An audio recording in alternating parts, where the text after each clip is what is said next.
Hello and welcome. It's good to have you join us on the program. I trust you're still keeping those New Year resolutions. I am Jennifer Obidiobubi. Like we promised last week, today we kickstart with our two-part series of Town Hall Special Best of 2016. From shareholders taking on insurance companies' CEOs on set, to the heated debate on the challenges of data in the insurance industry, and then to the distribution channels of insurance products. These are never-before-seen parts from the Town Hall in 2016. When we say it's a no-holds-barred session, trust us, it's 100%. Enjoy.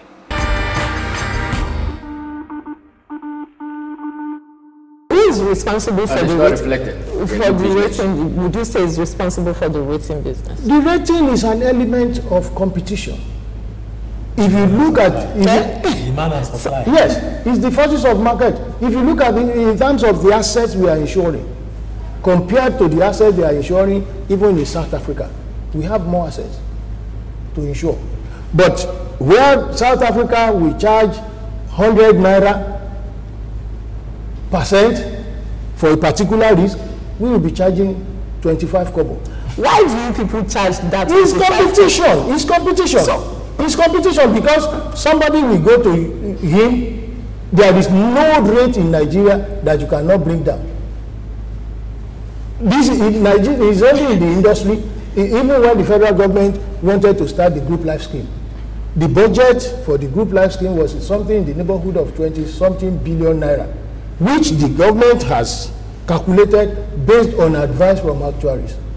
Now, when they said go to the market and bring rates, one cost insurance company that nobody knows brought the rates down to about 6 billion. And everybody was forced to go on that rate because that was the best rate. So there are challenges. Okay, Mr. Jai, I'm still going to come to you. Maybe Mr. Okezero, I'm still going to come to you because with due respect, Mr. Jai, this excuse you're giving to us is not acceptable. Yeah, we're not here to accept my excuse. Please. You're not here to accept my excuse because it's not allow me. You have been speaking for long. It's not a union matter. Please allow me. Just here please allow me. Please allow me. Please. That relates to. Please allow me. If you want to talk like a unionist, then we will talk like unionists. Please allow me. Please allow me. No, please. Don't interfere on my when I'm talking in the police. No. Attack my person. No. I'm not talking about the issue at hand. Yes, that's what we're doing now. That's what we're doing. You see, the problem we have today, like I said earlier, potential. You are giving us excuse of example of Okada riders. They have gone to able to get money there. This is why you use the state, apparatus as the one of the shareholder of the company. Say, look, these Okadas are causing more harm to the state. A major city who operated. We want to take this insurance, this motorcycle riders to insure them. If it is 600 or 500, go to every local government. The Lagos State will write all the local government. This policy, we have seen it, and it's going to help our people to reduce the risk of all this, accident will have in Lagos State. Go to Almosho or whatever, Parega, Shomolu, Koshofo, a whole lot of Okada operated, even when they still restricted them from applying the highway, this express, they're still, defaulting those orders and applying. If you had not seen that business very well, they make a whole lot of money. My brother was telling paper sellers, all this, they have not financed it, There's no going to ask. I can't patronize you. I have most insurance policy, I take my cars. I do that.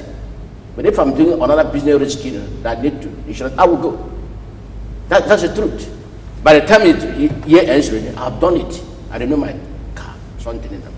If you're dealing with every Okada rider, the insurance will swim with the money. That's the truth. That was said the policy there. And if introduce this good idea to Lagos State government, which I know very well, they will back it up on. Because some of them, like for example today, government has said that every high-rising building should be insured. It is the insurance sector that mostly go to the neck of the government, be on their neck to enforce this. I know they don't have the police to enforce it. That's the truth. But how many of them have made that move? The NICOM will pronounce the star in Abuja. He's not alluding the regulators. They cannot even, go against the regulators. That's the truth. But I can speak against them. They don't regulate me. They are regulating them. That's the problem. Every policy the man chunked out there from Abuja, it's not even helping them. It's hurting them. And that's the truth. And they cannot see. No premium, no cover. Of course, no, are they not permitted? Why other insurance companies are paying dividend today? He said I shouldn't compare. I can compare next. And they operate in the same market. They operate in the same setup. Why are they paying dividend? Why is their share price higher than them? And then those ones are not even a part value. Is it not the same market? Are they operating from heaven? Are they operating from South Africa? They are domiciled here and doing business here. And they are doing very well. So you cannot talk beyond your level of understanding. And I sympathize with his disappointment. One, why do I need government to legislate for people to buy insurance? Do they legislate for me to take taxi? Do they legislate for me to watch your program? This is a democratic dispensation. No. Government cannot legislate for. Why are you repeating? If government made that policy, why are you repeating from it? Government cannot legislate what are you talking about? Insurance of Okada. No cover, no premium. Is it not government policy? Why you adhering to it? Why do you adhere to it? It's the government policy, and it's favoring you, and you are repeating from it. You are saying that you cannot buy government by legislation. What do you mean by that? When we had Okada policy, it was during the time of Marwa. Okay. And we were using the VIOs to enforce that policy because there was a military edict at that time. But that was a military edict. And at a point in time, you found out that the cost of running around and monitoring was even more than the cost we are making from this something. And then, of course, there was this competitive there was this element of competition from other people. There is no way Lagos State can make a law on insurance for the benefit of LASACO alone. Insurance is in the exclusive legislative list of the federal government, of the Constitution. Only federal government can make a law about it. So if Lagos State says, do insurance of Okada, that doesn't mean you have to do with LASACO. You have to do with everybody. And then these people, there was this element of competition that made the whole thing so unpalatable. And at a point, the Marwa had to even stop the VIOs from going out to enforce anything, because it wasn't only insurance they were enforcing at that time. They were overbearing and they complained, and that was how the thing died a natural death. So I only alluded to that to show that it's not that we haven't tried some of these issues, but what we are talking about here today, why you have invited us here today, is to look at the problem of capital adequacy. And all I have come to tell you whether it's right is that to approach investors to invest in you. That's what we're here. What I'm telling you here is that the system that NICOM is copying from the European Union is what is called risk-based capital, which will not require injection of capital. It's not the only option that you have. It's not going to involve injection of capital. And I am just trying to educate the viewers that, look, this is the way it's going to happen. And my friend is already agreeing with me because he has actually got the issues that we have talked about. Before, insurance industries were not subjected to capital adequacy tests, but Insurance Act 1961 was the very first one. And we have had problems peculiar to each promulgation, to enactment. To each enactment, we have had problems that are there.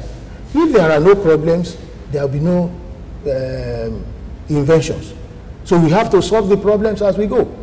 What we are talking about here is how do we stem the type of frequent increase, not capital adequacy, frequent request for injection of fresh capital. That's the point. That's what I understood you are talking about. Yes. And I am saying that the risk-based capital is not all about injection of funds. It's about adequacy at the level you choose to operate. Okay, going forward, let me just come in. Whether we like it or not, Federal Minister of Finance, the Minister of Finance is right. We have even seen it. There's need for Nigerian insurance, those operators to recapitalize their capital base. Otherwise, they will turn out of business. The minister has seen that, if they don't shore up their capital base, the business will be taken away from Nigeria. The job opportunity we're talking about will not be created. they will not continue to develop the economy. That's the truth. If no business outside, without residing here, Nigeria will not grow as a nation. And I've seen that. That's what we are talking today, that you need to have told them on and play, and the government are serious that they must apply. It's issue of scaling down my business I'm doing. Nikon will look at that. No. It's totally, what is the essence? Because the business you want to finance today, you want to do. Let me tell you, if it's not in the premium, they collected, they pay dividend to share. This is investments. Because you can't buy those money idle in the bank. You need to reinvest those money you collected. And this proceed you make that from pay dividend if you have a profit. Except somebody will make wrong investments. You see, it's very difficult to argue with this gentleman because his knowledge is warped. It's very tinted to the side he wants to use. He doesn't understand. Okay, so some of them, their capital have been ordered. They cannot remain in business. It's not relevant after today. As a shareholder, as an investor in the insurance industry, how easy will it be for them to come to you guys now to come and get fresh capital? That's what I'm saying here today. You give me a leader, and they're not giving a return to me. I cannot invest in the company. That is not the issue. Some of them are there who are the rewarded shareholders. They leave the stock market today. And some of them who are not remaining in power value, they will sell. That's the truth. They don't have invest in insurance, they know they have potential. But unfortunately, they have not exploited that potential that is in them. That inheritance, that's the truth. The issue some of them are doing very well. He's looking at the issues from one perspective. And that issue,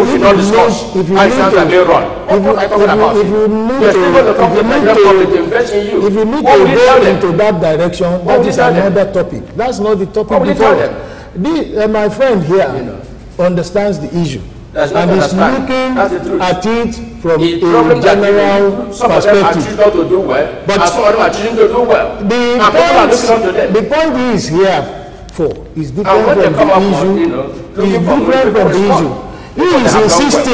He is insisting that we have to increase our capital. I am not saying it's not true. But that is not the only option. And it is not a question of must. Of course, if you remain small and you are more profitable, he doesn't want to understand what we are talking about. He's just fixed in his position and is looking at the situation the way it was. What is wrong? Now, let's concede without accepting that there are companies that are badly run and they are very small. I mean, they are big, they are trying to be big, and they can't pay dividend. If they now become small and they pay dividend of 1 kobo, is it not better than being big and not paying at all? Pretending to be big and not paying at all. He came with a very standard fact that nobody can controvert, that even the capital base in Nigeria, put together, is higher than what obtains in South Africa. Adjust it the way you like. That's a statement of fact.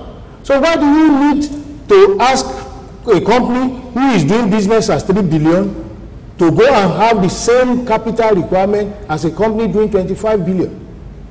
It's not, that's not right. That leads to overcapitalization, and that puts pressure.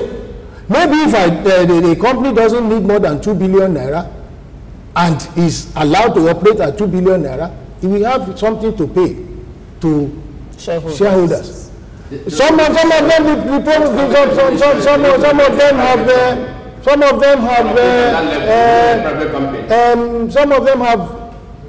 I mean, they have profit, but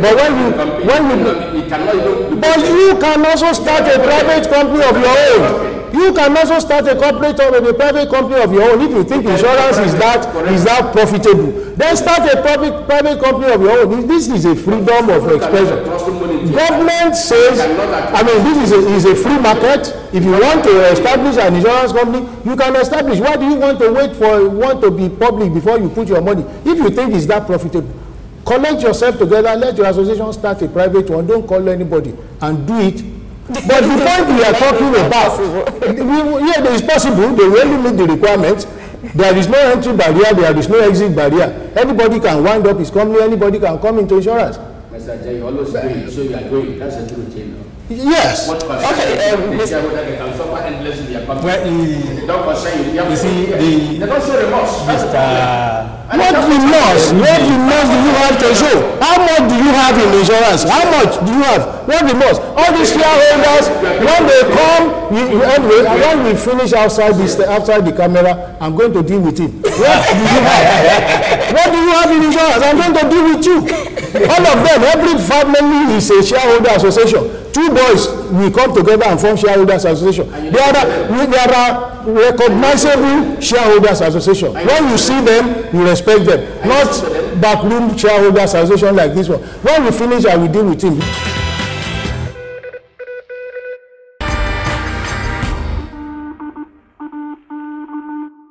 Challenges of recession data. We need data, accurate data for right pricing, claims history.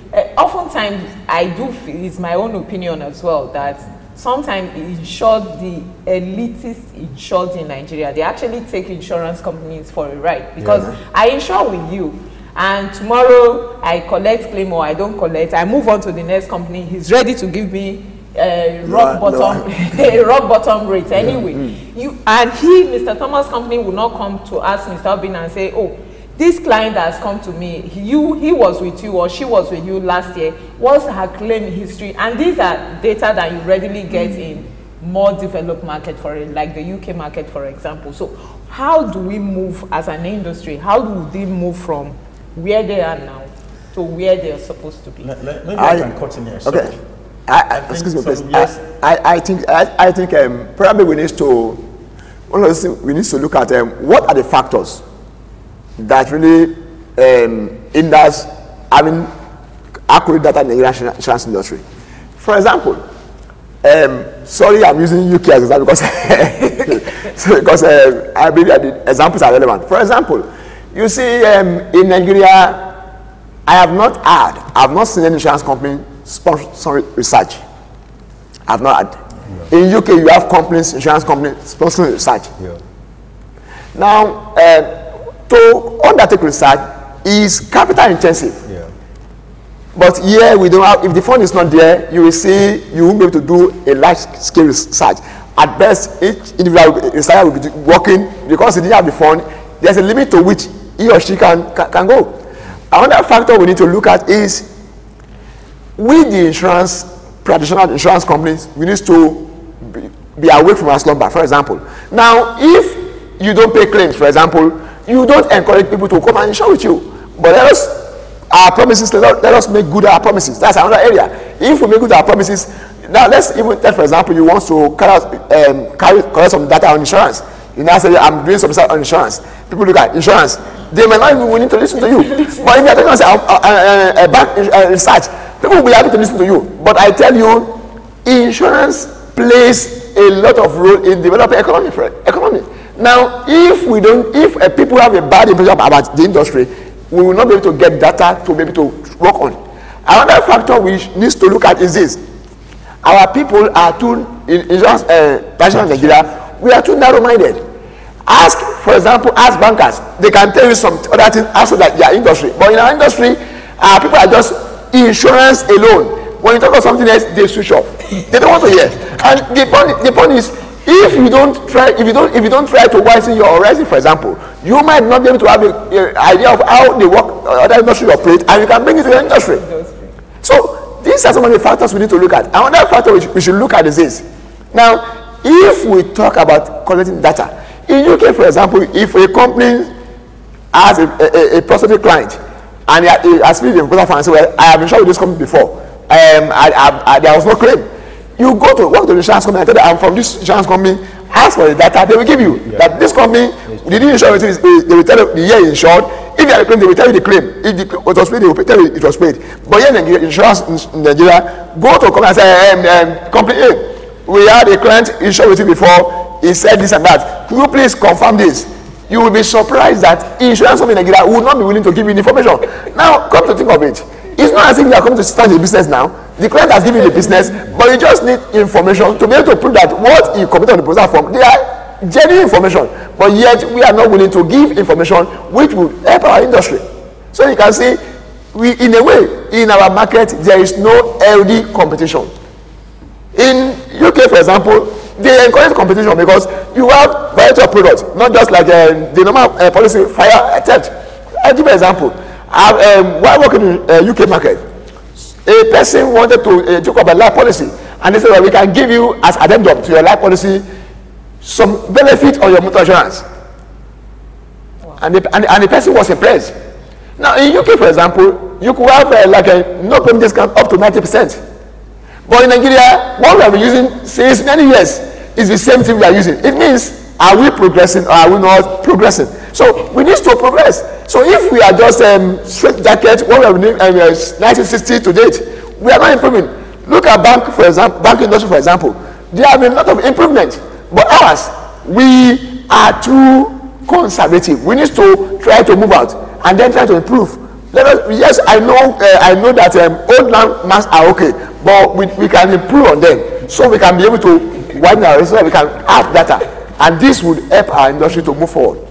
Okay, now moving on, talking about the banking industry, I'm going to say sometime last year, one of the directors in CBN attended a Beacon event, and he said, to the shock of everybody that was around, that at the time when they were pushing for this financial inclusion, that CBN actually requested from NICOM that they needed data on the number of adult male in Nigeria that have insurance policies, the number of adult female that have insurance policies, and they couldn't get that data. It was surprising to some of us that were there. So in a market, for real? Yeah, for real, yes. So for a market that you can't find data that is that simple, because I do know in Kenya, yes, in South Africa, for example, those kind of these are countries that we presume are publicly. So how do they move forward? You've said that